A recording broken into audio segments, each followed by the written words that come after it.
नमस्कार दोस्तों, कैसे हैं आप सब लोग? स्वागत है आप सबका उत्कर्ष क्लासेस की इस ऑनलाइन क्लास में। दोस्तों, हमारा शब्द वाला जो बिंदु चल रहा है, उसमें विकारी शब्द और विकारी शब्द के 4 भाग संज्ञा, सर्वनाम, विशेषण और क्रिया की हम चर्चा कर चुके हैं। आज हमारा जो बिंदु शुरू हो रहा है, वह हो रहा है दोस्तों अविकारी शब्द। बहुत ही शानदार सेशन होने वाला है आज का, क्योंकि अविकारी शब्द से संबंधित यह प्रथम कक्षा है। अब बात आती है कि अविकारी शब्द किसे कहा जाता है, क्या होता है। तो जानिए, हम बात करते हैं शब्दों के प्रकारों की। हम एक बार इस बारे में पहले भी चर्चा कर चुके हैं दोस्तों। शब्दों के प्रकारों में विकार के आधार पर विकार कह सकते हैं, परिवर्तन कह सकते हैं, परिवर्तन कह सकते हैं या बदलाव कह सकते हैं। किसी भी शब्द में विकार हो, परिवर्तन हो या बदलाव हो, उसके आधार पर शब्दों के 2 भाग होते हैं, 2 प्रकारों में विभाजित किया जाता है। वो 2 प्रकार कौन कौन से हैं साथियों? एक नाम आता है विकारी शब्द और एक नाम आता है दोस्तों अविकारी शब्द। क्या आता है?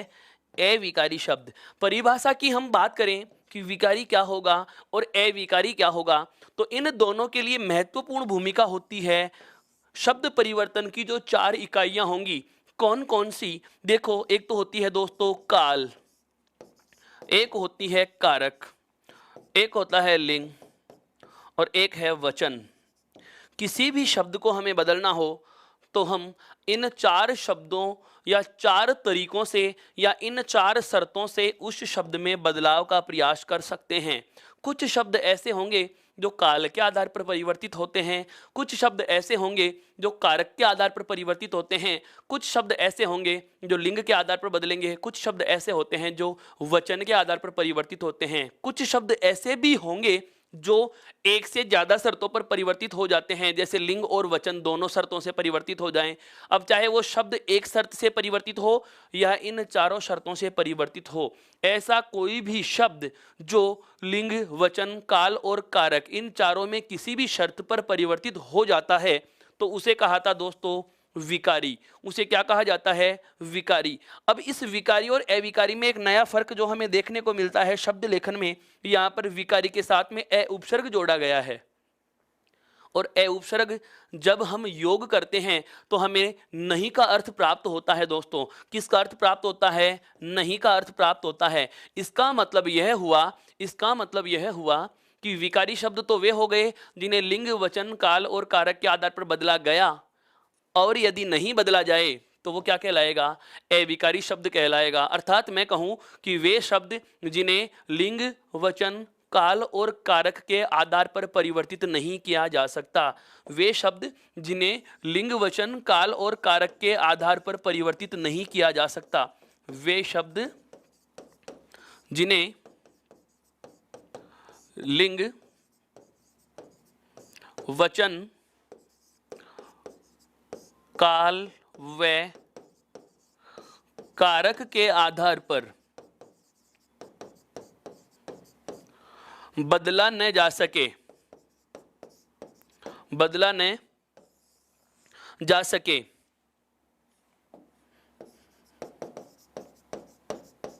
क्या कहलाते हैं दोस्तों? अविकारी शब्द होते हैं। क्या होते हैं दोस्तों?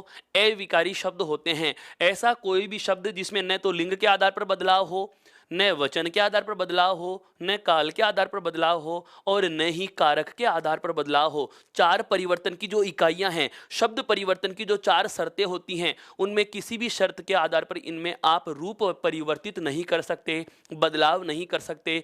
उन शब्दों को अविकारी कहा जाता है। अब एक महत्वपूर्ण बात जो हमें जानने की है वो क्या? इस अविकारी शब्द का ही हमें दूसरा नाम मिलता है दोस्तों अव्यय। दूसरा नाम हमें क्या मिलता है दोस्तों? अव्यय मिलता है। अब हम बात करते हैं ये अव्यय चीज क्या है, इसे भी हम जानने का प्रयास करेंगे कि अविकारी शब्द और अव्यय शब्द दोनों एक प्रकार से हम कह सकते हैं पर्याय रूप में प्रयोग में लिए जा रहे हैं। देखो, अव्यय में भी 2 पद हैं। एक तो यहाँ पर लिखा हुआ है अ उपसर्ग के साथ में योग हो रहा है, मूल शब्द है व्यय, और व्यय का शाब्दिक अर्थ होता है दोस्तों खर्च। जैसे मेरे पास 10 रुपये मूल्य है। अब मैं कहूं यह राशि अव्यय होगी, अर्थात इसे मैं व्यय नहीं करूंगा, खर्च नहीं करूंगा। इसका मतलब जो जितना है वो उतना ही रहा, जो जैसा है वो वैसा ही रहा। और अविकारी का मतलब भी यही हुआ कि जो शब्द जैसा है उसमें कोई बदलाव न हो, वो वैसा ही रहेगा। अर्थात नहीं, ए का अर्थ किसके अर्थ में लिया जा रहा है? ए उपसर्ग का प्रयोग नहीं के अर्थ में। व्यय का अर्थ होता है खर्च, अर्थात जो खर्च नहीं हो उसे क्या कहा गया? अव्यय कहा गया। तो एक सबसे बड़ा भ्रम जो हमारे जहन में होता है कि अव्यय चीज क्या होती है, तो दोस्तों अव्यय होते हैं अविकारी शब्द ही अव्यय कहलाते हैं। और अविकारी या अव्यय जो होते हैं हिंदी में 4 माने गए हैं। कितने माने गए हैं? 4 माने गए हैं। कौन कौन से होते हैं? देखो, सबसे पहला आता है क्रिया विशेषण। सबसे पहला कौन सा आता है दोस्तों? क्रिया विशेषण। दूसरा आता है संबंध बोधक अव्यय। दूसरा जो अव्यय शब्द है हमारे पास वह है संबंध बोधक अव्यय। अगला जो अव्यय आता है उसका नाम है समुच्चय बोधक अव्यय। और अंतिम जो अव्यय होता है वह है दोस्तों आपका विस्मयादि बोधक अव्यय। अंतिम कौन सा है? विस्मयादि बोधक अव्यय। ये तो 4 जो वास्तव में अविकारी या अव्यय होते हैं, वास्तव में जो अविकारी या अव्यय जो होते हैं वो 4 हैं। 4 ही विकारी होते हैं, संज्ञा, सर्वनाम, विशेषण और क्रिया। और 4 ही अविकारी होते हैं, क्रिया विशेषण, संबंध बोधक अव्यय, समुच्चय बोधक अव्यय और विस्मयादि बोधक अव्यय। लेकिन इनके साथ एक अव्यय के रूप में हम और पढ़ते हैं जिसे हम 5वें नंबर पर लिख सकते हैं दोस्तों। उसका नाम होता है क्या? निपात। क्या होता है दोस्तों? निपात। इसका भी वाक्य में प्रयोग किया जाता है। निपात क्या होते हैं? विस्मयादि बोधक अव्यय क्या होते हैं? समुच्चय बोधक अव्यय क्या होता है? संबंध बोधक अव्यय क्या होता है? और क्रिया विशेषण क्या होता है? इन सब की हम वार्ता बड़े विस्तार से करेंगे। जैसे 4 विकारी शब्दों को पूरे विस्तार के साथ पढ़ा, उसी प्रकार से हम इन 5 प्रकार, जिनमें मुख्य 4 अव्यय और एक 5वां निपात, इन 5 का भी हम विस्तार से अध्ययन करेंगे साथियों। अभी केवल हमें इतना जान लेना आवश्यक होगा क्या कि अविकारी या अव्यय शब्द वे होंगे जो लिंग, वचन, काल और कारक के आधार पर परिवर्तित नहीं होते। काल और कारक के आधार पर परिवर्तित नहीं होते, जिन्हें बदला नहीं जा सकता। जिन्हें बदला नहीं जा सकता वो क्या कहलाते हैं? वो क्या कहलाते हैं दोस्तों? अव्यय या अविकारी कहलाते हैं। पहला प्रश्न यहीं से आपसे पूछ लिया जाए कि अविकारी क्या होते हैं, तो परिभाषा के अनुसार आप उसका जवाब दे सकते हैं। दूसरा प्रश्न यदि आपसे पूछा जाता है, दोस्तों क्या कि अविकारी शब्दों की संख्या कितनी होगी, तो ध्यान रखना आप इस निपात को शामिल नहीं करेंगे। निपात के अलावा आपको बताने होंगे कि अविकारी शब्द 4 प्रकार के होते हैं। और नाम यदि पूछे जाते हैं तो क्रिया विशेषण, संबंध बोधक अव्यय, समुच्चय बोधक अव्यय और विस्मयादि बोधक अव्यय। यदि पूछा जाए कि निपात किस वर्ग में रखा जाता है, तो निपात दोस्तों अव्यय के वर्ग में ही रखा जाता है। अव्यय शब्द यही नहीं, उपसर्ग और प्रत्यय होते हैं, उन्हें भी हम अव्यय की श्रेणी में ही रखते हैं। उपसर्ग और प्रत्यय को भी हम किस में कर रखते हैं दोस्तों? अव्यय की श्रेणी में ही रखते हैं। अब आप बिंदु से भली भांति परिचित हो चुके होंगे कि किस बिंदु पर बड़ा विस्तार से अब आगे आने वाले 4-5 दिन का जो सेशन चलेगा वो केवल इन्हीं बिंदुओं से संबंधित होगा। जिस प्रकार से हमने विकारी शब्द का बहुत विस्तार से अध्ययन किया, उसी प्रकार से अब नियमित कक्षाएं हमारी होंगी अविकारी शब्दों पर। और उसके बाद हम चलेंगे दोस्तों वाक्य वाले बिंदु पर। तो एक बार यहां तक की बात आपके समझ में आ चुकी, केवल परिभाषा से मैंने आपका परिचय कराया है। आज हम जो बिंदु आरंभ करेंगे वह होगा दोस्तों कौन सा? क्रिया विशेषण। एक बार यहां तक की बात समझ में आ गई दोस्तों, तो इसका एक बार पुनः स्क्रीनशॉट लीजिए और स्क्रीनशॉट लेने के साथ ही एक बार चैट को बंद करके लाइक वाले बटन को प्रेस कीजिए। दोस्तों आप 1000 से ज्यादा की संख्या में मेरे साथ जुड़ चुके हैं, लेकिन अभी लाइक 500 भी नहीं हुए। इसका मतलब आपने अभी तक अपना काम अधूरा रखा है साथियों। मैं मेरा काम आरंभ कर चुका हूं, आप भी अपना काम आरंभ कीजिए। एक बार स्क्रीनशॉट लीजिए दोस्तों। बहुत ही अच्छा सेशन होने वाला है। कल का वीडियो क्यों हटाया? नहीं हटाया है दोस्तों, प्लेलिस्ट में उसको ऐड नहीं किया गया है। अगर आप सर्च करेंगे तो मिल जाएगा। अभी इसके ऊपर प्रोसेसिंग चल रही है। कल सुबह तक आपको प्लेलिस्ट भी अपडेट मिल जाएगी। कोई वीडियो नहीं हटाया गया है मेरे साथियों। आराम से ये चीज आप स्क्रीनशॉट के रूप में लीजिए ताकि मैं आगे बढ़ सकूं। अब देखो, हम बात करेंगे अविकारी या अव्यय के रूप में। आप क्रिया विशेषण को भी अविकारी कहेंगे, क्रिया विशेषण अविकारी या क्रिया विशेषण अव्यय, संबंध बोधक अविकारी या संबंध बोधक अव्यय, समुच्चय बोधक अविकारी या समुच्चय बोधक अव्यय, विस्मयादि बोधक अविकारी या विस्मयादि बोधक अव्यय। और अव्यय स्वरूप होते हैं आपके उपसर्ग, प्रत्यय और निपात। हम उनकी चर्चा भी करेंगे साथियों। तो अब हम बात करने वाले हैं पहला बिंदु। आज हमारा जो महत्वपूर्ण बिंदु आरंभ कर रहा हूं, कौन सा है? क्रिया विशेषण। आप अपने जहन में इस बिंदु का बिल्कुल प्रकरण का नाम उल्लेखित कर लीजिए। क्रिया विशेषण पर वार्ता होने वाली है और इस तरीके से क्रिया विशेषण की बात होगी जैसा आपने आज से पहले कभी नहीं पढ़ा है। उन बातों को हम चर्चा में लेने वाले हैं कि क्रिया विशेषण क्या होगा, इसकी आवश्यकता क्यों पड़ती है, किसे कहा जाता है, हर चीज के बारे में बहुत विस्तार से बात की जाएगी। कुछ एक साथियों के ध्यान में एक प्रश्न और होता है कि यह मेरे पाठ्यक्रम में नहीं है, मैं क्यों पढ़ूं? मैंने आपको बहुत पहले भी अवगत करवा दिया था। हिंदी व्याकरण में एक बिंदु लिखूंगा, केवल एक बिंदु दोस्तों। यदि किसी भी पाठ्यक्रम में वाक्य शुद्धि लिख दी जाए, हालांकि ऐसी सच्चाइयां मंच पर से आपको नहीं बतानी चाहिए, पर यह वास्तविकता है।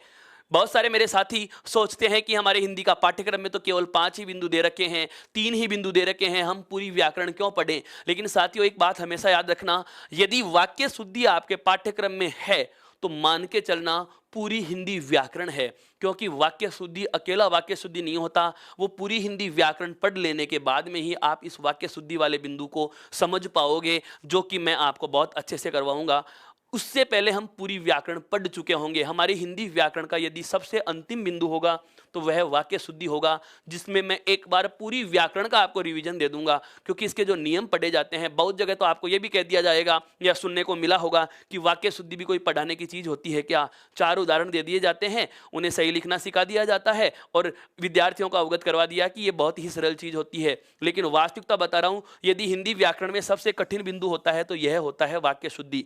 तो आपके जहन में से यह चीज तो हट जानी चाहिए कि यह मेरे सिलेबस में है या नहीं है। हर चीज है और को रिलेटेड करके मैं पढ़ा रहा हूं साथियों। एक बिंदु में नहीं पढ़ाता, मैं बहुत सारी चीजें जोड़ जोड़ कर पढ़ा रहा हूं कि एक बिंदु में हम एक से ज्यादा प्रकरणों पे चर्चा करते हैं। पीछे पढ़ लिए बिंदु की भी हम वार्ता करते हैं, आगे आने वाले बिंदु का भी मैं आपको संकेत दे रहा हूं। अब बात आती है क्या कि ये क्रिया विशेषण क्या चीज होती है। दोस्तों, जब हमने चर्चा की थी विशेषण पे, तो विशेषण की चर्चा के दौरान मैंने आपको एक चीज बताई थी कि हिंदी में जो विकारी शब्द 4 होते हैं, कौन कौन से हैं? संज्ञा, सर्वनाम, विशेषण और क्रिया। इन चारों विकारी शब्दों की अलग अलग शब्दों द्वारा विशेषताएं बताई जाती हैं, जिसमें सबसे पहले बात की जाएगी संज्ञा की विशेषता बताने वाला शब्द क्या कहलाता है? विशेषण कहलाता है, जो हम पढ़ चुके हैं। सर्वनाम की विशेषता बताने वाला शब्द भी विशेषण कहलाता है, इसका अध्ययन भी हम कर चुके हैं। विशेषण की जो विशेषता बताता है उसे प्रत्यय विशेषण कहा जाता है साथियों, और इसकी वार्ता भी हम आपके साथ कर चुके हैं। अब महत्वपूर्ण बात आती है अंतिम विकारी शब्द, जिसका हमने इसके ठीक पूर्व के सेशन में अध्ययन किया कि क्रिया की विशेषता बताने वाले जो शब्द होते हैं वो क्रिया विशेषण होते हैं। दोस्तों, क्या होते हैं? क्रिया विशेषण होते हैं।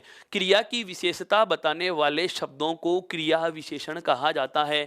एक बार पुनः मैं आप सभी का तहे दिल से स्वागत करता हूं, आभार करता हूं, बिल्कुल अभिनंदन है आप सभी का। कुछ एक मेरे दोस्त किसी कार्य में व्यस्तता की वजह से थोड़े समय बाद मुझसे जुड़े, लेकिन देर आए दुरुस्त आए। अब जुड़ जाइए साथियों, बिंदु का मजा आने वाला है। वाक्य शुद्धि भी कराऊंगा, हिंदी व्याकरण का चुन चुन करके आप बिंदु पूछ लेना और मैं आपके पूरे पाठ्यक्रम में टिक लगवाऊंगा। दोस्तों, यहाँ खड़े खड़े आपके पाठ्यक्रम के टिक लगवाऊंगा कि दोस्तों आप मिलान कर सकते हैं, ये बिंदु हम पढ़ चुके हैं।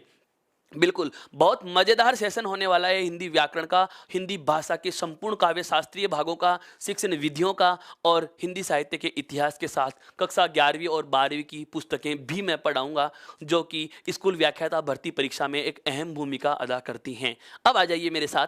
तो हमें क्रिया विशेषण की परिभाषा जाननी थी, तो मैंने आपको बताया कि विकारी शब्द 4 हैं, संज्ञा है, सर्वनाम है, विशेषण और क्रिया।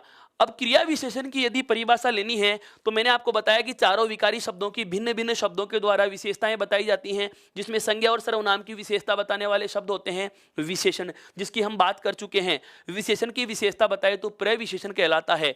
आ जाती है महत्वपूर्ण बात, क्रिया की विशेषता बताए तो उन शब्दों को क्या कहा जाता है, क्रिया विशेषण कहा जाता है। तो इसकी परिभाषा कहूंगा मैं क्या। अब बात आती है महत्वपूर्ण क्या कि ये कैसा शब्द है, अविकारी। क्या होता है, अविकारी। तो परिभाषा में ये चीज हम डाल सकते हैं दोस्तों, क्या कि वे अविकारी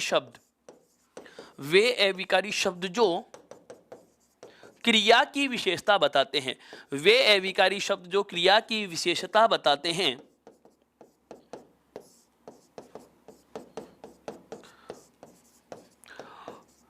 अविकारी शब्द जो क्रिया की विशेषता बताते हैं, क्रिया विशेषण कहलाते हैं। क्या कहलाते हैं दोस्तों, क्रिया विशेषण। क्रिया विशेषण कहलाते हैं। क्या कहलाते हैं साथियों, क्रिया विशेषण कहलाते हैं। अब इस बात को मैं एक उदाहरण के द्वारा पुष्ट करने की कोशिश करता हूं। ध्यान से समझना दोस्तों इस चीज को, क्या कि ऐसा अविकारी शब्द है हमारे पास जो क्या कर रहा है साथियों, क्रिया की विशेषता बता रहा है। किसकी विशेषता बताता है, क्रिया की विशेषता बताता है। क्या कहलाता है, क्रिया विशेषण कहलाता है। एक सरल सा वाक्य लिख रहा हूं, जैसे मैंने लिखा राम चलता है। राम चलता है। राम यहां वाक्य में कार्य करने वाला कर्ता है, जिसके द्वारा कौन सी क्रिया की जा रही है, चलना। अर्थात यह तो वाक्य का कौन हो गया दोस्तों, कर्ता हो गया। कौन हो गया, कर्ता हो गया। अब बात आती है कर्ता के साथ में हमने और क्या जानना था, तो कर्ता के साथ चलना क्या है, क्रिया। अब मैं इसके साथ में एक शब्द जोड़ रहा हूं दोस्तों कि राम चलता है, एक सामान्य सी बात है, लेकिन मैं कह दूं क्या कि राम धीरे चलता है। अब इस धीरे शब्द का प्रयोग करते ही इस वाक्य के अर्थ पर प्रभाव आया, क्रिया के भाव पर प्रभाव पड़ रहा है। कि पहले तो केवल यह था कि राम चलता है, अब मैंने जैसे ही धीरे लिखा तो आप इसका अर्थ समझेंगे कि राम जो चलता है वो कैसे चलता है, धीरे चलता है। उसकी गति क्या है, चलने की, धीरे है। हो सकता है यहां पर धीरे लिखा हुआ न दें और मैं लिख दूं यहां पर क्या कि तेज चलता है। अब बताइए राम कैसे चल रहा है, तेज चल रहा है। इसका मतलब यह हुआ कि यहां पर तेज, धीरे, इस चलना क्रिया की क्या बता रहे हैं दोस्तों, विशेषता बता रहे हैं। अतः इन्हें हम क्या कहेंगे, क्रिया विशेषण कहा जाता है। यह बात केवल और केवल परिभाषा को स्पष्ट करने के लिए मैंने आपको बताई कि वाक्य में प्रयुक्त क्रिया की विशेषता बताने वाले अविकारी शब्द क्रिया विशेषण कहलाते हैं। जैसे इस वाक्य में चलना क्रिया की धीरे या तेज शब्द के द्वारा विशेषता बताई जा रही है, तो उसे क्रिया विशेषण कहा जाएगा। एक बार आप यहां तक का स्क्रीनशॉट लीजिए दोस्तों, ताकि हम आगे की बात आरंभ कर सकें। और अब ऐसा तथ्य आपके सामने रखने वाला हूं जो आपको किताबों में भी नहीं मिलता। बहुत अच्छी चीज बताऊंगा दोस्तों, एक बार इसका स्क्रीनशॉट लीजिए। अब बात आती है क्या कि इस क्रिया विशेषण की हिंदी में आवश्यकता क्यों पड़ी। हिंदी में इस क्रिया विशेषण की आवश्यकता क्यों पड़ी। राही मुसाफिर गुरुदेव, कर्ता सही लिखिए मेरे साथी, कर्ता सही है। आप अशुद्ध लिख रहे हैं, कर्ता में तय द्वित्व ही आता है, ध्यान रहे, तय द्वित्व ही आता है। उच्चारण अशुद्धता की वजह से हम कर्ता बोलते हैं, लेकिन कर्ता होता है, ध्यान रखना, तय द्वित्व होगा। आप इस बात को जरा समझने का प्रयास करें मेरे साथी। अब बात करता हूं मैं कि इस क्रिया विशेषण की हिंदी में आवश्यकता क्यों पड़ी, क्रिया विशेषण का महत्व क्या है, क्रिया विशेषण की विशेषताएं पूछी जा सकती हैं हमें, तो वो चीज भी हमें पता होनी चाहिए। तो दोस्तों एक बार मैं क्रिया विशेषण के जो प्रकार हैं, पुस्तकों में हम सीधे ही पढ़ते हैं क्रिया विशेषण की परिभाषा, और उसके बाद में इसके प्रकारों पर चर्चा कर दी जाती है और बात खत्म कर दी जाती है। लेकिन बात आ जाती है कि क्या जरूरत पड़ गई थी कि क्रिया विशेषणों को वाक्य में स्थान दिया गया, जबकि वाक्य में अधिकांश शब्द जो होते हैं वो कारक या क्रिया होते हैं, जो सारे विकारी शब्द हैं। ये अव्यय शब्द या अविकारी शब्दों की क्या ऐसी भूमिका होती है जो इनके महत्व को स्पष्ट करती है। तो हम पहले बात करेंगे क्रिया विशेषण की विशेषताएं, क्रिया विशेषण की आवश्यकता क्यों पड़ी, क्रिया विशेषण की आवश्यकता क्या पड़ गई, या क्रिया विशेषण का महत्व क्या है, इसका महत्व क्या है, यह चीज जाननी है। और सबसे पहली बात जो आप लोगों को आश्चर्यचकित कर देगी दोस्तों, क्या एक क्रिया विशेषण दूसरे क्रिया विशेषण की विशेषता बताता है। मैं इसको जरा लिख देता हूं, यह अलग चीज है, आपने कभी नहीं सुनी होगी क्या कि एक क्रिया विशेषण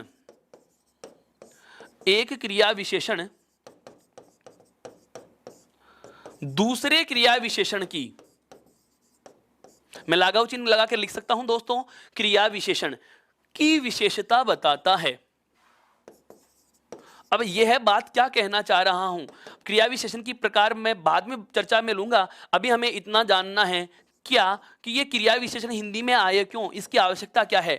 दोस्तों ये लाइन मैंने क्यों लिखी, यह चीज ध्यान से समझना। सर क्रिया का पार्ट 2 डिलीट कर दिया गया क्या? नहीं, ऐसा डिलीट नहीं हुआ है साथियों, आपके ये प्लेलिस्ट में ऐड नहीं हुआ है, यह सुबह तक आपके प्लेलिस्ट में जोड़ दिया जाएगा, आपको मिल जाएगा साथियों। यकीन कीजिए एक भी व्याख्यान आपका डिलीट नहीं होगा, बिल्कुल आपके साथ में मुखातिब हुआ हूं साथियों, तो आपको वो चीज मिलेगी ही मिलेगी। मैं बात कर रहा हूं क्या, क्रिया विशेषण क्या करता है, दूसरे क्रिया विशेषण की विशेषता बताता है। अब कैसे बताता है वो चीज हमें जाननी है। देखो क्रिया विशेषण की विशेषता बताने वाला शब्द भी क्रिया विशेषण कहलाता है और क्रिया की विशेषता बताने वाला शब्द भी क्रिया विशेषण कहलाता है। ये दोनों बातें अटपटी लग रही हैं, पुनः सुनना। हम बात करते हैं जैसे विशेषण की विशेषता बताने वाले शब्द प्रविशेषण कहलाते हैं, तो क्रिया विशेषण की विशेषता बताने वाले शब्दों में क्रिया प्रविशेषण होना चाहिए, उन्हें भी क्रिया प्रविशेषण नहीं केवल क्रिया विशेषण ही क्यों कहा गया। एक उदाहरण से समझो इस लाइन का मतलब क्या है दोस्तों, ये पुस्तकों में नहीं मिलेंगी, मैं आपको क्रॉस टॉपिक पढ़ा रहा हूं, बार बार अभ्यास से एक लंबे रिसर्च के बाद ऐसे तथ्य निकल करके सामने आते हैं जो पुस्तकों में नहीं मिलते। दोस्तों एक उदाहरण लिख रहा हूं, ध्यान से समझना कि मैंने लिखा चालाक बालक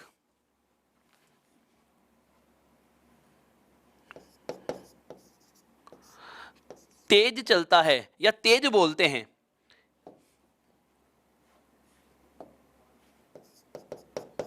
एक वाक्य लिखा है मैंने दोस्तों, गौर करना जरा इस पर। चालाक बालक क्या करते हैं, तेज बोलते हैं। अब यहां पर ध्यान से समझने वाली बात क्या आ रही है, बालक तो है वाक्य में कर्ता, बालक क्या है वाक्य में कर्ता, और बोलना क्या है दोस्तों उसकी क्रिया। कैसे बोलता है, तेज बोलता है, तो यह उसकी क्रिया का विशेषण हुआ, अर्थात क्रिया विशेषण हुआ। यहां पर देखिए बालक शब्द की विशेषता बता रहा है, कौन सा शब्द, चालाक, तो यह चालाक शब्द कहलाएगा दोस्तों विशेषण। क्या कहलाएगा, विशेषण कहलाएगा कि बालक कैसा है, चालाक है, इसे हम गुणवाचक विशेषण की संज्ञा देते हैं।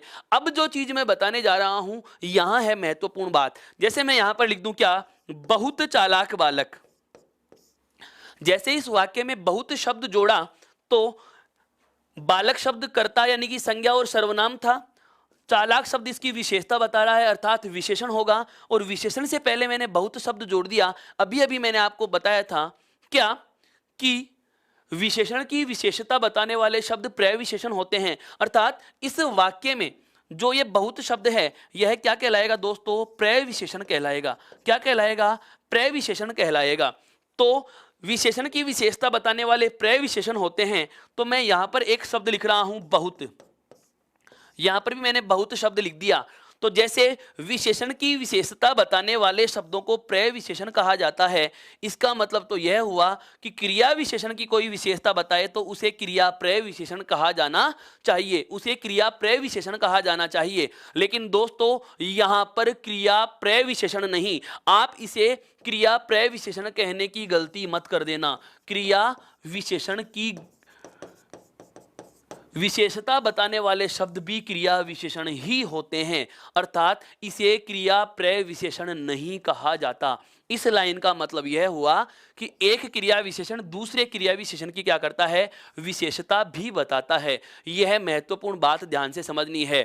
समझ में आया कि नहीं आया दोस्तों। कुछ प्लस इक होता है, सुनील जहांगीर जी कौशिक में प्रत्यय है इक प्रत्यय, इक प्रत्यय है दोस्तों जो संबंध बोधक प्रत्यय है। हम प्रत्ययों की बात करेंगे तो विशेष प्रत्यय जो 8 हैं उनमें से एक है ए ई ये इक ए ये अयन, और अयन में से इक प्रत्यय जुड़ा हुआ है दोस्तों कौशिक में। कुछ प्लस इक, इसमें कुछ मूल शब्द है, इक प्रत्यय जुड़ा हुआ है मेरे साथी। प्रत्यय की बात हम अभी नहीं कर रहे, अभी हम जिस बात पर चर्चा कर रहे हैं आप उससे जुड़िए, अन्यथा इसके प्रश्न रह जाएंगे और उसको सीखने के चक्कर में बहुत बार होता है आदि को छोड़ पूरी को ध्यावे, आदि मिले ने पूरी पावे। इसलिए कहता हूं साथियों जिसकी मैं मैं चर्चा कर रहा हूं, आप केवल उस पर ध्यान दीजिए। मैं छोड़ूंगा नहीं किसी पहलू को, हर महीन पहलू पर बहुत विस्तार से बात करने वाला हूं। यह चीज आपको पुस्तकों में नहीं मिलती। मैंने आपके सामने बिल्कुल एक अच्छी चीज आपके सामने प्रस्तुत कर दी है। क्या कि एक क्रिया विशेषण क्रिया की विशेषता तो बता ही रहा है। जैसे इस वाक्य में बोलना क्रिया की विशेषता बता रहा है, तेज शब्द, अर्थात बोलना क्रिया के लिए तेज शब्द क्रिया विशेषण हुआ। और इस तेज क्रिया विशेषण के लिए बहुत शब्द भी क्या है दोस्तों, क्रिया विशेषण ही हुआ। अर्थात एक क्रिया विशेषण दूसरे क्रिया विशेषण की क्या करता है दोस्तों, विशेषता बताता है। यहां तक की बात समझ में आ गई क्या? यहां तक की बात समझ में आ गई क्या? मेरा कहने का मतलब यह हुआ कि क्रिया विशेषण की परिभाषा में बता रही है कि क्रिया विशेषण ऐसे अविकारी शब्द हैं जो क्रिया की विशेषता बताते हैं। लेकिन क्रिया विशेषण क्रिया की विशेषता तो बताता ही बताता है, ये देखिए बता रहा है। लेकिन यदि इस क्रिया विशेषण से पहले कोई शब्द ऐसा लिख दिया जाए जो क्रिया विशेषण की विशेषता बताता है, तो आपको यह शब्द रेखांकित करके यदि प्रश्न मिल जाता है कि रेखांकित पद है विशेषण, क्रिया प्रविशेषण, क्रिया विशेषण या उपरोक्त में से कोई नहीं, तो आपका जवाब क्रिया विशेषण ही होगा। क्रिया प्रविशेषण मत कर देना दोस्तों। यहां तक की बात समझ में आ गई है? एक बार स्क्रीनशॉट लीजिए। इसकी पहला महत्व मैंने आपके सामने चर्चा में रख दिया है। यहां तक की बात समझ में आ गई साथियों। अब हम बात करते हैं क्या अगले महत्व पर कि क्रिया विशेषण की एक क्रिया विशेषण दूसरे क्रिया विशेषण की विशेषता तो बता रहा है, इसके अलावा और कौन कौन से काम कर रहा है उनको भी हमें जानना बेहद आवश्यक होगा दोस्तों। देखो, यह क्रिया की क्या बताते हैं दोस्तों, स्वीकृति का बोध भी कराते हैं। क्रिया की क्या बताते हैं दोस्तों, स्वीकृति बताते हैं। क्रिया विशेषण कौन सा काम करते हैं, क्रिया की स्वीकृति बताते हैं। जैसे हम बहुत बार क्या करते हैं, विद्यालय में पढ़ा करते थे, प्रधानाध्यापक के कक्ष में प्रविष्ट होते हैं और प्रविष्ट होने से पहले पूछते हैं कि श्रीमान जी मैं अंदर आ सकता हूं क्या, या श्रीमान जी क्या मैं अंदर आ सकती हूं क्या, और उन्होंने कहा हाँ आ जाइए या हाँ जाइए। जैसे आप जाने के लिए कुछ पूछ रहे हैं और उन्होंने कहा जाओ, अर्थात दोस्तों जाना तो क्या है इस वाक्य में, क्रिया। और हाँ शब्द हमें किसका बोध करा रहा है दोस्तों, स्वीकृति का बोध करा रहा है। किसका बोध करा रहा है, स्वीकृति का बोध करा रहा है। ऐसे छोटे छोटे प्रश्न भी आपके सामने रखे जा सकते हैं, ऐसे छोटे छोटे प्रश्न भी आपके सामने रखे जा सकते हैं। पुनः सुनिए, क्रिया की स्वीकृति बताते हैं। जैसे जाना तो हो गई क्रिया, और हाँ शब्द किसका बोध कराता है कि क्रिया करनी है। अगर यहां पर मैं लिख देता मत जाओ, अगर यहां पर मैं लिख देता मत जाओ, तो यहां पर यह स्वीकृति नहीं होती, यहां पर यह स्वीकृति नहीं होती। यह क्रिया विशेषण का अगला कार्य हो जाता क्या, निषेधता बताना। अगर स्वीकृति बताते हैं तो निषेधता का बोध भी क्रिया विशेषण कराते हैं। दोस्तों पुनः सुनिए, एक क्रिया विशेषण दूसरे क्रिया विशेषण की विशेषता तो बताता ही बताता है, पहला कार्य। दूसरा कार्य हमने जाना कि ये क्रिया के होने की क्या बताते हैं, स्वीकृति बताते हैं। जैसे जाना क्रिया है, हाँ जाओ, इसका मतलब क्या हुआ, इसका मतलब क्या हुआ कि हाँ शब्द हमें किसका बोध करा रहा है, स्वीकृति का बोध करा रहा है। यदि परीक्षा में इस प्रकार के शब्द को रेखांकित कर दिया जाता है और पूछे कि रेखांकित पद क्या है या रेखांकित शब्द में कौन सा शब्द होगा, तो सदैव हमारा जवाब होगा क्रिया विशेषण। ध्यान रखना ये दोस्तों क्रिया विशेषण है। क्या है ये, क्रिया विशेषण। और ये क्रिया विशेषण किसका बोध करा रहा है दोस्तों, क्रिया के होने की स्वीकृति का बोध करा रहा है, परमिशन का बोध करा रहा है, अनुमति का बोध करा रहा है। हमें छूट दी जा रही है कि हाँ ये कार्य किया जा सकता है। जैसे आप मुझे कई बार पूछते हैं कि सर स्क्रीनशॉट ले ले क्या, और मैं कहूँ हाँ ले लीजिए, इसका मतलब हाँ ले लीजिए। हाँ शब्द क्या बता रहा है, कार्य करने की स्वीकृति का बोध करा रहा है। अगला जो कार्य मैंने इसी के साथ में जोड़ दिया, अगर स्वीकृति बताए तो जरूरी थोड़ी है कि हर बात हाँ ही की जाए।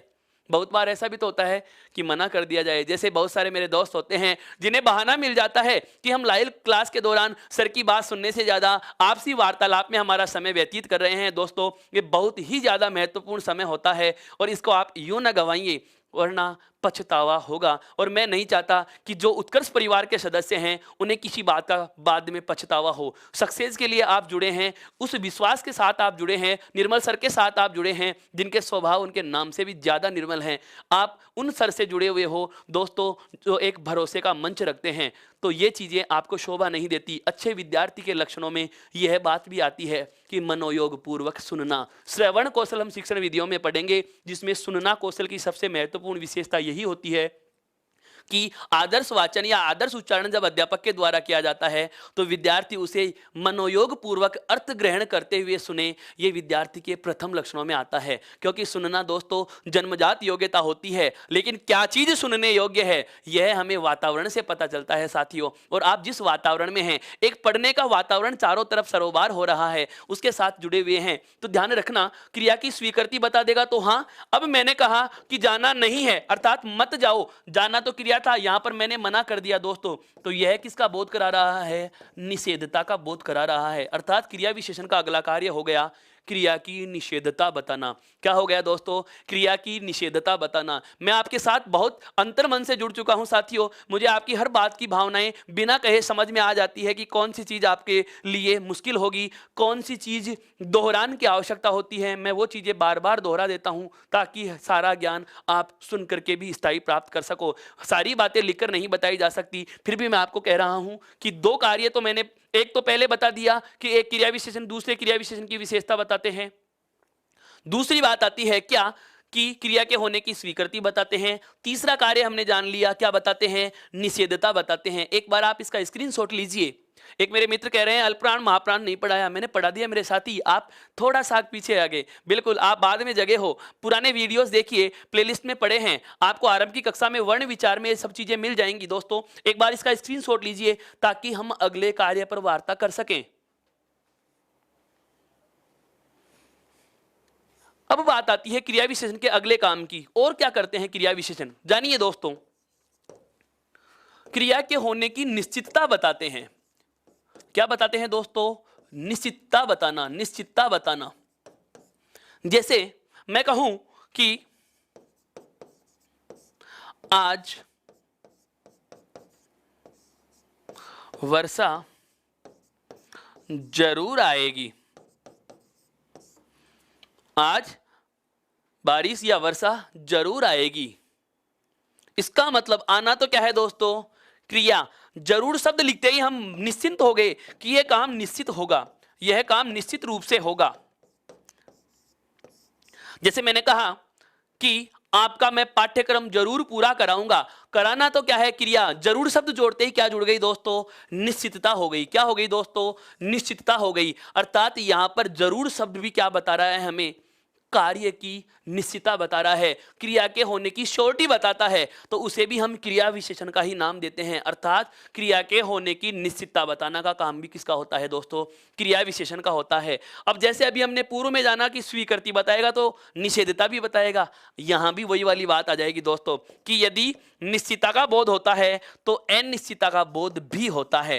अनिश्चितता का बोध भी क्रिया विशेषणों से ही पता चलता है। अर्थात क्रिया विशेषण हमें क्रिया के होने की अनिश्चितता भी बताते हैं, अनिश्चितता भी बताते हैं। दोस्तों हम एक उदाहरण ऐसा भी लेते हैं, जैसे हम कहें शायद आएगी। ये लो जी, आना तो हो गई क्रिया, और शायद शब्द यहां पर दोस्तों किसका बोध करा रहा है? शायद शब्द हमें यहां पर किसका बोध करा रहा है दोस्तों? अनिश्चितता का बोध करा रहा है। क्या करा रहा है? अनिश्चितता का बोध करा रहा है। रीड के बैच में टीचिंग मेथड करवा दीजिए दोस्तों। बिल्कुल सुनील कुमार जी, मैं आपके सामने पुनः आने वाला हूं। ऑफलाइन क्लासें ज्यादा होने की वजह से और समय सारणी नहीं बैठ पाने की वजह से, क्योंकि एक ही विषय नहीं है, बहुत सारे विषय होते हैं, बहुत सारे विशेषज्ञ हमारे पास मौजूद हैं, तो ऑफलाइन क्लासों में जो टीचिंग मेथड का पार्ट बचा हुआ है उसे मैं पूरा कराऊंगा, अति शीघ्र आपके सामने उपस्थित होने वाला हूं। अभी जो मैं बता रहा हूं दोस्तों, आप उसके बारे में चर्चा कीजिए। बहुत विस्तार से सारी चीजें हम समझ रहे हैं कि क्रिया विशेषण का अगला कार्य क्या हुआ? निश्चितता बताएंगे। और यदि क्रिया विशेषण निश्चितता बताते हैं तो अनिश्चितता भी बताते हैं। जैसे आना क्रिया के साथ शायद शब्द लिख दिया, इसका मतलब अब काम हो भी सकता है और नहीं भी हो सकता। इसका मतलब यह हुआ कि क्रिया विशेषण कार्य के होने की निश्चितता भी बताते हैं और अनिश्चितता भी बताते हैं। यहां तक की बात समझ में आ गई क्या दोस्तों? यहां तक की बात समझ में आ गई क्या? एक बार आप इसका स्क्रीनशॉट लीजिए दोस्तों, ताकि हम अगले कार्य पर चर्चा कर सकें, अगले कार्य पर चर्चा कर सकें। अमराराम बेनीवाल विज्ञापन वी प्लस ज्ञापन है दोस्त, यहाँ पर यह वी उपसर्ग जुड़ा हुआ है, वी उपसर्ग जुड़ा हुआ है दोस्तों, ध्यान रखना, सदैव संधि नहीं होती। सदैव संधि नहीं होती। कुछ शब्द संयोग से भी बने होते हैं, क्योंकि शब्द संरचना की 4 इकाइयां होती हैं: संधि, समास, उपसर्ग और प्रत्यय। हम संधि पर वार्ता कर चुके हैं। शब्द पूरा होते ही समास और उपसर्ग प्रत्यय पे भी हमारी वार्ता होगी। उस समय मैं इस शब्द को पुनः लूंगा। सर जी, है अल्प प्राण है या महाप्राण है? यह है महाप्राण है मेरे दोस्त। अब बात करता हूं मैं आगे अगले कार्य पर। देखिए, क्रिया विशेषण का जो अगला कार्य है वह क्या होता है, ध्यान दीजिए। क्रिया के होने का समय बताना। क्रिया विशेषण का जो अगला कार्य होता है वह होता है क्रिया के होने का समय हमें पता चलता है। किसके द्वारा दोस्तों? क्रिया विशेषण के द्वारा चलता है। किसके द्वारा पता चलता है? क्रिया विशेषण के द्वारा हमें क्रिया के होने के समय का पता भी चलता है। अब यहां पर एक महत्वपूर्ण बात आती है। बहुत बार इस जहन में प्रश्न उठ जाते हैं, सर इस है और इस है में क्या अंतर है? अगर अनुनासिक के साथ लिख दिया आपने जगदीश जी तो वो बहुवचन के लिए आएगा, और यदि आपने बिना अनुनासिक चिन्ह के है लिखा है तो वो एकवचन शब्दों के लिए प्रयोग में लिया जाता है। जैसे सीता मोहन बाजार जा रहे हैं तो आप अनुनासिक का प्रयोग करोगे, और राम बाजार जा रहा है, यहां पर बिना अनुनासिक वाले है का प्रयोग होगा। दोस्त, ये वाक्य शुद्धि में लिखूंगा। वाक्य शुद्धि में ये चीजें मैं आपको बताऊंगा कि गई और गई में भी क्या फर्क होता है। कई बार हम व्यंजन सहित स्वर लिखते हैं, वहां पर भी बहुत बार चाहिए और चाहिए में क्या अंतर होता है, लिए और लिए में क्या अंतर होता है। इस पर मैं बहुत बड़ी वार्ता करने वाला हूं। ये 2 मिनट में समझाए जाने वाला बिंदु नहीं है। कम से कम 2 से 3 घंटे की हमारी वार्ता होगी इन शब्दों के एक वचन और बहुवचन रूप में, और स्वर सहित और स्वर रहित व्यंजन और स्वर के प्रयोग पर भी हम बात करेंगे। अभी जो मैं बात कर रहा हूं उसी को ध्यान में दीजिए दोस्तों। बिल्कुल। तो क्रिया के होने का क्या बताते हैं क्रिया विशेषण? कुछ समय बताते हैं। समय कैसे? यह समय अवधि के रूप में भी हो सकता है। अवधि के रूप में भी हो सकता है। जैसे समझना, एक उदाहरण से बता रहा हूं कि मोहन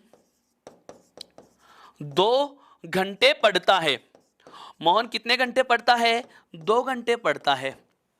यहां पर पढ़ना तो क्रिया है दोस्तों। पढ़ना तो क्या है? क्रिया है। यहां पर जो 2 घंटे शब्द लिखा है हमने, 2 घंटे, ये क्या है? क्रिया के होने की क्या बता रहा है? अवधि बता रहा है कि काम कितनी देर की अवधि में हो रहा है, 2 घंटे की। जैसे मैं कहूं कि रोज 60 मिनट तक, रोज 60 मिनट तक या रोज 1 घंटे तक आप और हम साथ होते हैं। इसका मतलब 1 घंटा, ये क्या हो गई? अवधि। 1 मिनट, 1 सेकेंड, 1 घंटा, 1 दिन, 1 सप्ताह है, पखवाड़ा, महीना, वर्ष। किसी ऋतु का नाम आ जाए तो वहां भी एक समय की अवधि होती है दोस्तों। बहुत दिनों से या दिनों की संख्या दे दी जाए, वहां भी समय की अवधि होती है दोस्तों। कई बार घड़ी का बजे का समय भी आ जाता है। जैसे हम रोज 1 घंटे साथ रहते हैं, लेकिन साथ कितने बजे होते हैं? 9 बजे। जैसे मैं कहूं कि मोहन 2 बजे उठता है, मोहन 2 बजे उठता है, इसका मतलब उसका उठने का समय कितना है दोस्तों?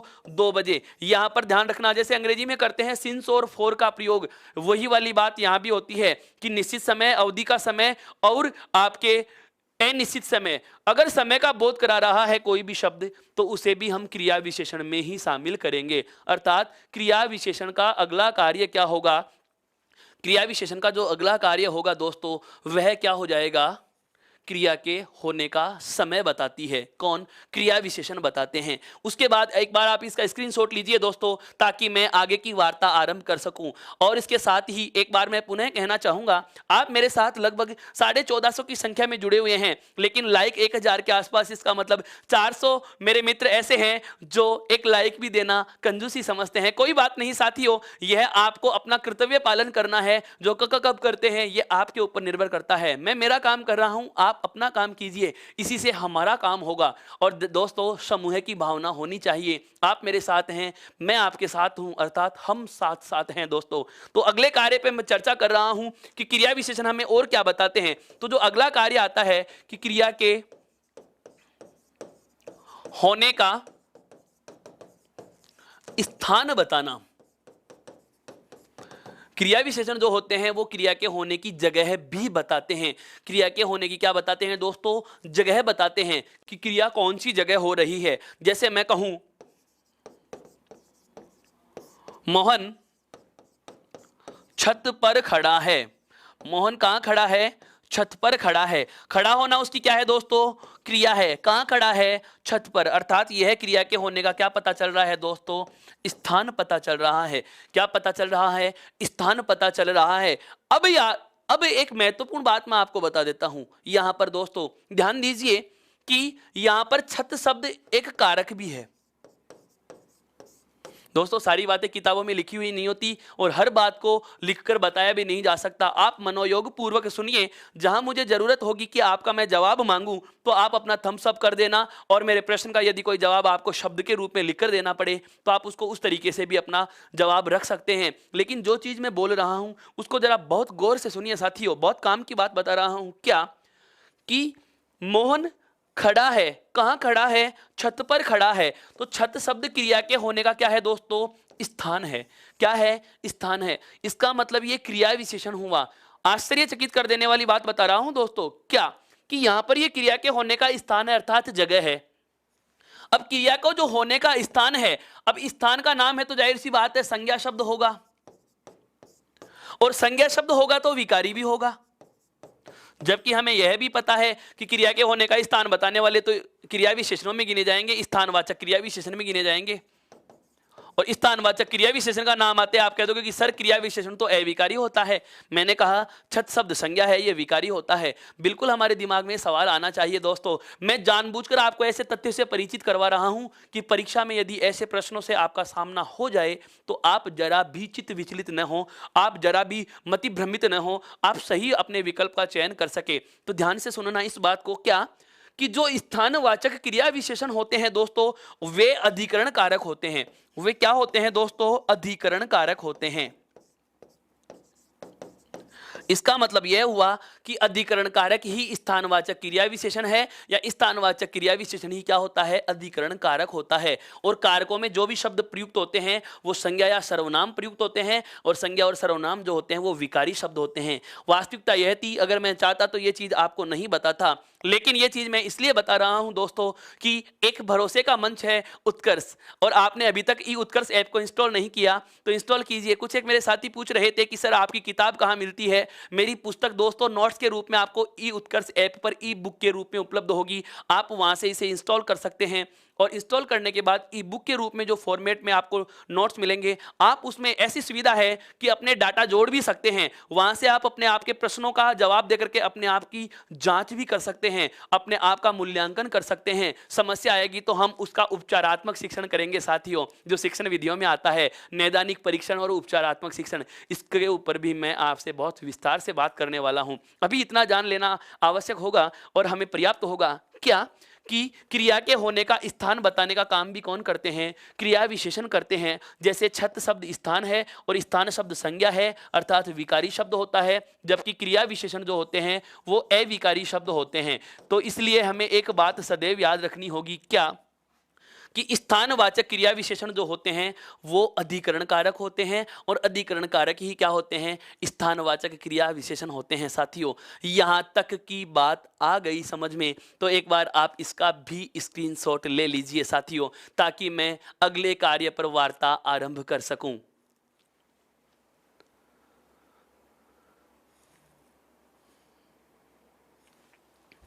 अगला जो कार्य है क्रिया विशेषण का उसको जानिए दोस्तों। अगला जो कार्य है क्रिया के होने की दिशा बताना। क्रिया के होने की क्या बताना? दिशा बताना। क्रिया के होने की दिशा बताने का काम भी दोस्तों कौन करते हैं? क्रिया विशेषण करते हैं। ये तथ्य आपको ऐसे अनछुए इसलिए लग रहे हैं दोस्तों कि हम जो बाजार से बहुत सारी पुस्तकें लेके आते हैं, नामी पुस्तकों के साथ में भी यही साथ है, यही हाल होता है। यहाँ तक कि NCERT में भी इन चीज़ों का कोई उल्लेख नहीं मिलता साथियों। और ये बहुत बार हमारे सामने ऐसे प्रश्न आ जाते हैं कि हम उनको किसी भी प्रकार में समाहित करने में कतरा जाते हैं कि सर रखें तो कहाँ रखें। तो क्रिया विशेषण क्रिया के होने की क्या बताते हैं दोस्तों? दिशा का बोध भी कराते हैं। जैसे मैं कहूं सूर्योदय पूर्व में होता है। सूर्योदय कहां होता है दोस्तों? पूर्व में होता है। अब सूर्य का उदय होना तो उसकी क्रिया है। कौन सी दिशा में हो रहा है? पूर्व दिशा में हो रहा है। कौन सी दिशा में हो रहा है? पूर्व दिशा में हो रहा है। कई बार हम संकेतार्थक भी दिशा सूचक शब्दों का प्रयोग कर लेते हैं दोस्तों। ध्यान दीजिए कई बार हम संकेतार्थक रूप में भी कर लेते हैं, जैसे कहीं हमारा कोई मित्र जा रहा है या हम किसी अन्य कार्य से जा रहे हैं, माँ या पिताजी ने आवाज लगाई कि बेटा इधर आना, बेटा इधर आना। अब इधर आना या इधर आओ, बेटा इधर आना। अब आना तो दोस्तों क्या है, क्रिया, और ये इधर जो बता रहे हैं संकेत है दोस्तों। इधर जो बता रहे हैं वो संकेत है, एक दिशा का बोध करा रहा है, जो भी क्रिया विशेषण माना जाएगा। जो क्या माना जाएगा दोस्तों, क्रिया विशेषण माना जाएगा, अर्थात क्रिया के होने की दिशा का बोध भी क्या कराते हैं दोस्तों, क्रिया विशेषण कराते हैं। क्रिया के होने की क्या बताते हैं दोस्तों, दिशा भी बताते हैं। यहां तक की बात समझ में आई क्या, यहां तक की बात समझ में आई क्या। बहुत बार आता है, जैसे मेरी ओर देखिए, मेरी ओर देखिए, मेरी ओर देखिए, और देखिए, मेरी ओर देखो। दोस्तों यहां से भी आपको एक चीज और बता देता हूं जुड़ती हुई, जैसे मैंने कहा मेरी ओर देखो, मेरी ओर देखो। देखना तो क्या है दोस्तों, क्रिया। और का मतलब होता है तरफ, और का अर्थ क्या क्या है, तरफ। दो और होते हैं, एक अपन लिखते हैं क्या, और एक होता है और। अगर एक मात्रा लगाकर आपने गुण स्वर के रूप में ओ लिखा है तो यह है दिशा सूचक, दिशा बोधक। तेरी तरफ या मेरी तरफ, मेरी ओर या तेरी ओर, आपकी ओर या मेरी ओर। और यदि और शब्द का प्रयोग कर दिया जाता है दोस्तों तो यह अव्यय में पढ़ेंगे हम। जब संबंध बोधक और समुच्चय बोधक अव्यय में आपको बताऊंगा तो उस समय आएगा। यह समानाधिकरण समुच्चय बोधक अव्यय में गिना जाता है साथियों, तो इस बात का भी हमें ध्यान रखना है, जिसकी चर्चा हम आगे आने वाली कक्षा में करेंगे, आगे आने वाली कक्षा में करेंगे। अभी हमें इतना ध्यान रखना है कि एक मात्रा को जो और होता है उसका अर्थ होता है तरफ, यानी कि दिशा का बोध करा रहा है। क्रिया के होने की दिशा बताने का काम भी किसका होता है दोस्तों, क्रिया विशेषणों का होता है। जैसे सूर्योदय पूर्व में होता है, मेरी ओर देखो, यहाँ पर और शब्द, यहाँ पर पूर्व, ये क्या बता रहे हैं दोस्तों, दिशा का बोध करा रहे हैं। किसका बोध करा रहे हैं दोस्तों, दिशा का बोध करा रहे हैं। सर लिंक कहाँ है, अरे आपको ई उत्कर्ष ऐप का दोस्तों मैं बहुत बार बता रहा हूं, पुनः बता देता हूं कि हर एक वीडियो के साथ में, हर एक लाइव क्लास के नीचे डिस्क्रिप्शन बॉक्स में ई उत्कर्ष ऐप का और टेलीग्राम ऐप का लिंक पिन किया हुआ होता है। आप वहां से उस पिन पर क्लिक करेंगे तो प्ले स्टोर या आपके ऐप स्टोर से वो इंस्टॉल हो जाएगा। उसमें आप अपना रजिस्ट्रेशन, जो रजिस्टर्ड मोबाइल नंबर होता है उसके थ्रू अपने आप को रजिस्टर्ड कर सकते हैं। कुछ एक चीज़ें आपको, जैसे आपको रोजाना की क्विज है, रोजाना के प्रश्न हैं, ये निःशुल्क प्राप्त हो रहे हैं। करंट जी के आप निःशुल्क प्राप्त कर सकते हैं। इसके अलावा कुछ एक चीज़ें ऐसी हैं जो बहुत न्यूनतम शुल्क पर आपको प्राप्त हो रही हैं दोस्तों, तो आप उन चीज़ों को परचेज कर सकते हैं, उनका आनंद ले सकते हैं साथियों। अब यहाँ तक की बात समझ में आ गई हो तो एक बार इसका स्क्रीनशॉट लीजिए। बिल्कुल लिंग वचन काल और कारक भी पढ़ाऊंगा मेरे भाई, लेकिन एक साथ सभी चीजें नहीं पढ़ाई जा सकती। आपको मैं जिस क्रम से पढ़ा रहा हूं यह क्रम हम ले रहे हैं दोस्तों सरल से कठिन की ओर। एक बिंदु समझने के बाद दूसरा बिंदु जिस प्रकार से हमें समझने में सहूलियत होगी मैं उसी बिंदु को पहले पढ़ाऊंगा, ताकि हमारे सीडी वाइज सीडी हम चल सकें और समझ में सारी चीजें आ सके दोस्तों।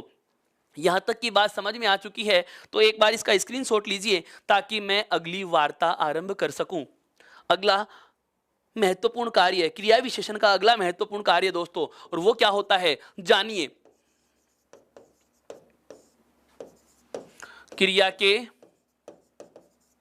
होने की मात्रा बताना, अर्थात क्रिया विशेषण का जो अगला कार्य होता है वह होता है क्रिया के होने की क्या बताते हैं, हमें मात्रा बताते हैं कि कितनी मात्रा में हो रही है, कितनी मात्रा में हो रही है। जैसे एक वाक्य लिख रहा हूं मैं, क्या रमेश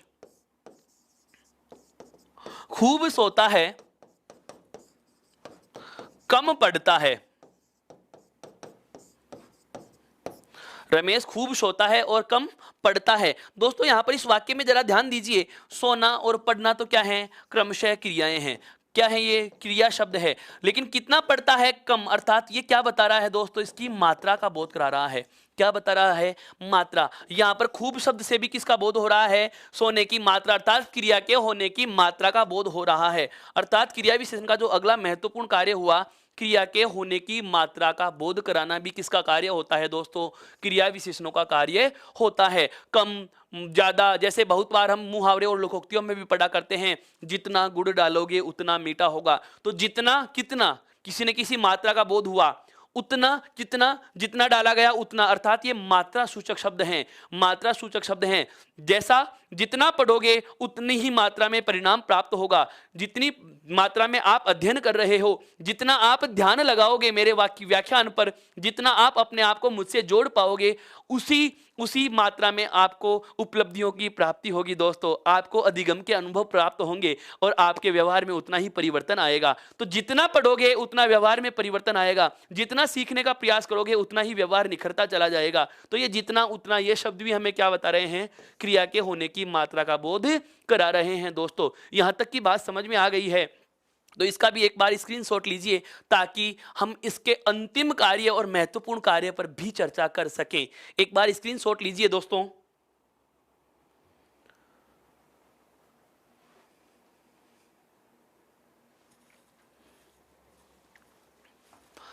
अगला जो महत्वपूर्ण कार्य आता है क्रिया विशेषण का, क्या? क्रिया के संपादित होने का ढंग बताना। ढंग से आज तात्पर्य है दोस्तों यहां पर तरीका बताना। क्रिया विशेषण का अंतिम और महत्वपूर्ण कार्य है क्या? क्रिया के होने की रीति, क्रिया के होने का तरीका, क्रिया के होने का ढंग बताना। जैसे परिभाषा समझाने के लिए आरंभ में हमने एक उदाहरण पढ़ा था, क्या? जैसे मैं कहूं कि राधा तेज चलती है, राधा तेज चलती है, तो दोस्तों चलना तो यहां पर क्या है? क्रिया है। चलना तो यहां पर क्रिया है, क्रिया। लेकिन तेज शब्द हमें क्या बता रहा है दोस्तों? इसका तरीका बता रहा है कि राधा कैसे चल रही है? तेज चल रही है। या मैं कहूं कि राधा यहां पर कैसे चलती है साहब? धीरे चलती है। तो धीरे, तेज, धीरे धीरे या जल्दी जल्दी, शीघ्रता से, ये इस प्रकार के जो शब्द होते हैं, जो कार्य के रीति सूचक शब्द होते हैं, क्रिया के रीति सूचक शब्द होते हैं कि काम किस तरीके से हो रहा है। बहुत बार आता है, जैसे एक प्रचलित उदाहरण बता रहा हूं जो अधिकांशतः पद परिचयों में देखने को मिलता है, क्या? कि बस फटाफट भर गई, बस फटाफट भर गई। यहां पर ध्यान देना, गई लिख दिया जाए, अगर गई लिख दिया जाए तो वो कार्य में जाने की क्रिया को संबोधित करेगा। गई का मतलब हो गया दोस्तों कार्य पूर्ण हुआ, भर गई इसका मतलब ये काम हो चुका, गई का मतलब ये क्रिया हो चुकी। दोनों चीजें ध्यान से समझ लेना। इन बातों पर हम बहुत अच्छे से चर्चा करने वाले हैं, इस प्रकार के शब्दों पर। अभी मेरा उद्देश्य है क्या? भरना। तो दोस्तों यहां पर क्या है? क्रिया। भरना जो शब्द है वह तो क्या है यहाँ पे दोस्तों? क्रिया है। लेकिन जो ये फटाफट शब्द जो लिखा हुआ है यहाँ पर, ये फटाफट शब्द हमें बोध करा रहा है क्रिया के होने का क्या? ढंग बता रहा है कि क्रिया किस ढंग से हुई है, क्रिया किस ढंग से हुई है, क्रिया के संपादित होने का जो ढंग बता रहा है। अर्थात यह फटाफट शब्द भी किस में गिना जाएगा दोस्तों? क्रिया विशेषण में गिना जाएगा। किस में गिना जाएगा? क्रिया विशेषण में गिना जाएगा, क्रिया विशेषण में गिना जाएगा। यहां तक की बात समझ में आ गई क्या दोस्तों? यहां तक की बात समझ में आ गई क्या? मेरा कहने का आशय यह हुआ कि क्रिया विशेषण की हिंदी में आवश्यकता क्यों पड़ी? क्या जरूरत आ गई थी कि वाक्य में क्रिया विशेषण के पदों का प्रयोग किया गया? इन अविकारीय अव्यय शब्दों को हम वाक्य में स्थान क्यों दे रहे हैं? तो इनको सभी चीजों को समझने के लिए क्रिया के जो प्रकार हैं, उन प्रकारों की वार्ता तो मैंने अभी आरंभ ही नहीं की है साथियों। केवल मैंने आपको वो महत्व स्पष्ट किया है, वो आवश्यकता बताई है जो अपने आप में क्रिया विशेषण को महत्वपूर्ण बना देती है कि वास्तव में क्रिया विशेषण का होना भी वाक्य में जो प्रयुक्त क्रिया होती है उसके ऊपर कितना प्रभाव डालते हैं। और ये आश्चर्यचकित कर देने वाले तथ्य आपके सामने मैंने रखे हैं। तुरंत शब्द काल सूचक शब्द है मेरे दोस्त, तुरंत शब्द काल बताता है, समय सूचक शब्द है दोस्तों। यहां तक की बात समझ में आई क्या? बिल्कुल, यहां तक की बात आराम से सुनना है इस बात को, सारी चीजों को। अभी हमने केवल परिभाषा जानी है, क्रिया विशेषण के कार्य और महत्व जाने हैं। एक बार मैं पुनः बता देना चाहूंगा मेरे साथियों कि आपको ई उत्कर्ष ऐप को इंस्टॉल करना है, टेलीग्राम ऐप को भी ज्वाइन करना है और इस चैनल को लाइक और शेयर और सब्सक्राइब भी करना है। और इसी के साथ आपको बेहद खुशी की बात और बता देता हूं कि अब परीक्षाओं का दौर आरंभ होने वाला है। बहुत सारी विज्ञप्तियां आने में हैं, आपके द्वार पर खड़ी हैं, वैकेंसियां चर्चा में आ चुकी हैं, प्रशासन हरकत में आ चुका है। तो परीक्षाओं के पाठ्यक्रम के अकॉर्डिंग अपनी पढ़ाई को एक रुख देना आरंभ कर दीजिए। और उसके लिए हर एक विषय को, व्याकरण का ही विषय नहीं जिसमें आपके जीके के विषय होते हैं, उसी में भी सारे तथ्य जो वर्तमान में चर्चित मुद्दे हैं उनके साथ उन्हें जोड़ करके पढ़ना आरंभ कीजिए। और इसके लिए आपको प्रातःकाल जो आपके प्रातः वेला में ई उत्कर्ष ऐप के द्वारा और आपको उत्कर्ष के इस YouTube चैनल के द्वारा प्रातः 6 बजे एक करंट जीके की क्विज के साथ में एक कक्षा जो मिलती है बेहद ही खूबसूरत और बहुत ज़्यादा लाभप्रद आपके लिए होती है दोस्तों। आप उस क्लास को भी नियमित रूप से ज्वाइन कीजिए और उसमें जो एक अंतिम प्रश्न के रूप में जो क्विज के रूप में प्रश्न दिया जाता है, जिसमें आप अपना हिस्सेदारी, अपना नामांकन दर्ज कर सकते हैं और उसके लिए बेहद सा आसान तरीका होता है, जिसका लिंक भी नीचे डिस्क्रिप्शन में और हर एक वीडियो के पहले कमेंट के रूप में होता है। तो प्रातः सुबह 6 बजे आप उस कक्षा को जरूर देखा करें और उसके बाद उस क्विज के आरंभ होने का जो समय होता है वह होता है सुबह 7 बजे से रात्रि 12 बजे तक आप अपना उस प्रश्न का जवाब रख सकते हैं।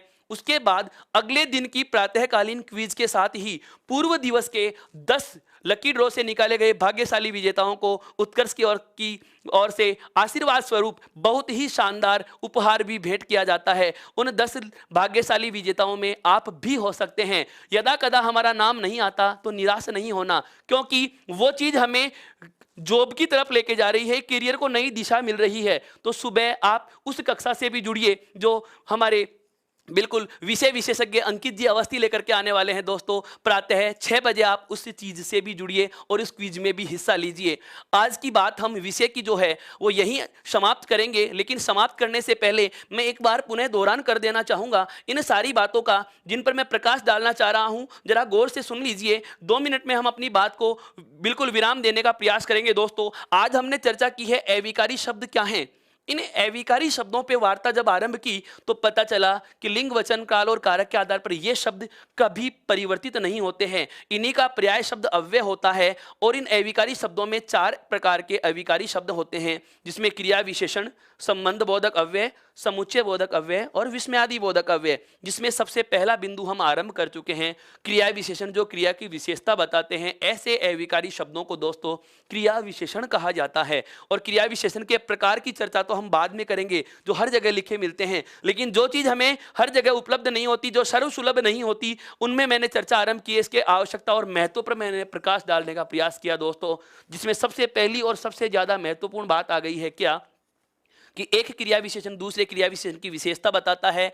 इसके अलावा अन्य कार्य है स्वीकृति, निषेधता, निश्चितता, अनिश्चितता, निश्चितता बताना, अनिश्चितता बताना। इसके अलावा क्रिया के होने का समय बताना, क्रिया के होने का स्थान बताना, क्रिया के होने की दिशा का बोध कराना, क्रिया के होने की मात्रा का बोध कराना और अंतिम में जाना क्रिया के संपादित होने का तरीका बताना दोस्तों। अब इसके बाद हमारी जो कक्षा आरंभ होगी, कल का जो हमारा सेशन आरंभ होगा वो क्रिया विशेषण के प्रकारों से आरंभ होगा साथियों, जो अव्यय की तरफ आपको लेकर चलेगा। तब तक के लिए आप सभी मेरे साथियों को बहुत बहुत धन्यवाद, बहुत बहुत आभार। और ई उत्कर्ष परिवार की ओर से मैं आप सभी को शुभ रात्रि बोलता हूं। आप अपने दोस्त को विदा दीजिए। धन्यवाद।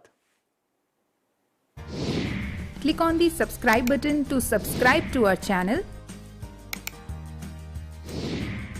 Press the bell icon on the YouTube app and never miss another update.